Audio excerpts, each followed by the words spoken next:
अगर आप भी अपना पूरा टाइम ऑनलाइन कुंडली पढ़ने में लगाते हैं पर आपको अपनी प्रॉब्लम का सॉल्यूशन अभी भी नहीं निकला और आपकी पूरी पॉकेट खाली हो गई है, तो नमस्कार, मैं हूँ समृद्धि और आपको बताऊँगी कि घर बैठे कुंडली कैसे पढ़ते हैं।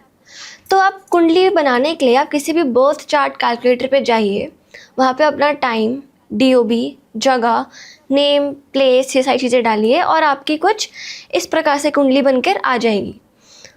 अब हम जानते हैं कुंडली के कंपोनेंट्स। तो आप देख सकते हैं इसमें टोटल 12 बक्से बने हुए हैं। ये होते हैं घर। तो टोटल 12 घर होते हैं और इनमें 5, 6, 7, 8 आप ऐसे नंबर देख सकते हैं। ये होती है राशियाँ। तो मतलब 12 घर और 12 राशियाँ, और इन्हीं राशियों में रहते हैं हमारे नवग्रह, यानी कि हमारे 9 ग्रह, जो कि होते हैं सूर्य, चंद्र, राहु, केतु, शुक्र, बुध, मंगल, बृहस्पति और शनि। अब जब आप अपनी कुंडली खोलते हैं तो उसमें नंबर्स लिखे होते हैं। हर कुंडली में डिफरेंट डिफरेंट नंबर्स लिखे होते हैं। तो जो नंबर्स लिखे होते हैं वो होती है आपकी राशियाँ, पर हर घर का अपना एक नंबर होता है। मतलब जैसे कि मैं एक बिगिनर हूँ, तो मुझे कैसे पता लगेगा कि पहला घर कौन सा है? तो इसलिए अब हम जानते हैं कि घरों के नंबर्स क्या होते हैं। आप इस चार्ट में देखिए, यहाँ पे जहाँ फर्स्ट नंबर लिखा है वो होता है आपका पहला घर। हमारे घर चलते हैं एंटी क्लॉकवाइज, यानी कि इस डायरेक्शन में, नॉट इस डायरेक्शन में। तो हमारा हो गया, ये हो गया हमारा पहला घर, फिर दूसरा, तीसरा, चौथा, पांचवा, छठवां, सातवां, आठवां, नौवां, 10वां, 11वां, 12वां, ऐसे हमारे टोटल 12 घर होते हैं और ये एंटी क्लॉकवाइज चलते हैं। तो अब आपको आशा है आपको घरों में वर्सेस राशियों में फ़र्क समझ में आ गया होगा। अब मैं इतना राशि कर रही हूँ, राशि एग्जैक्टली होती क्या है?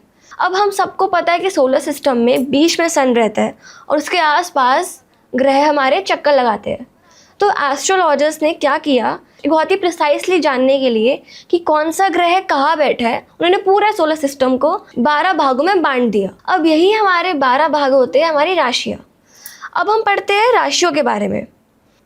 हमारा फर्स्ट मतलब कि पहली राशि होती है हमारी एरीज। ये इसे कौन रूल करता है? इसे रूल करता है मार्स। फिर दूसरा होता है हमारा टॉरस, इसे रूल करता है वीनस। फिर आते हैं तीसरे नंबर वाली राशि।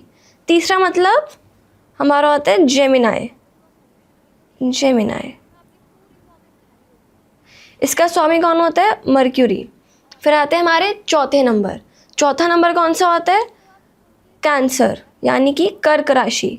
इसका स्वामी कौन होता है? इसका स्वामी होता है चंद्र, यानी कि मून। फिर आते हैं हमारे 5वें नंबर पे। 5वां नंबर किसका होता है? लियो का।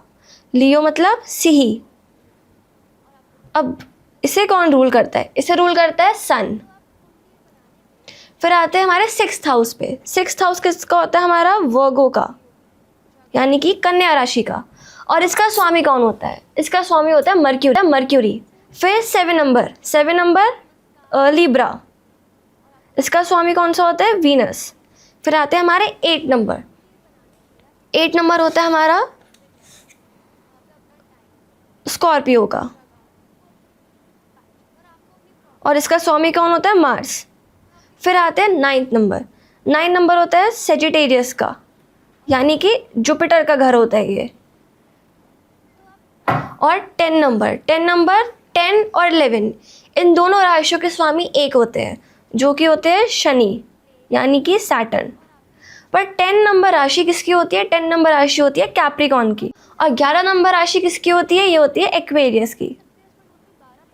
फिर आते हैं हमारे आखिरी घर, यानी कि हमारे 12वें घर में।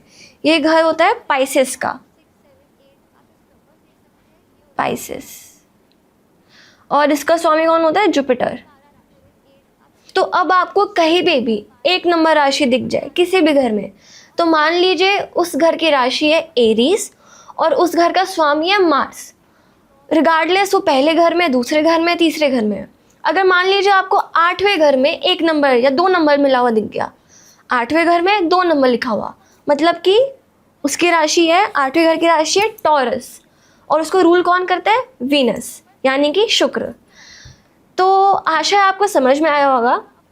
आज हमने पढ़ा कि कुंडली क्या होती है, इसको कैसे निकालते हैं, इसके बेसिक्स, 9 ग्रह क्या होते हैं, राशि वर्सेस घरों में डिफरेंस क्या होता है, और डिफरेंट राशि और उनके स्वामी। तो आशा आपको समझ में आया होगा। हमारे साथ अगली वीडियो में बने रहिएगा। धन्यवाद।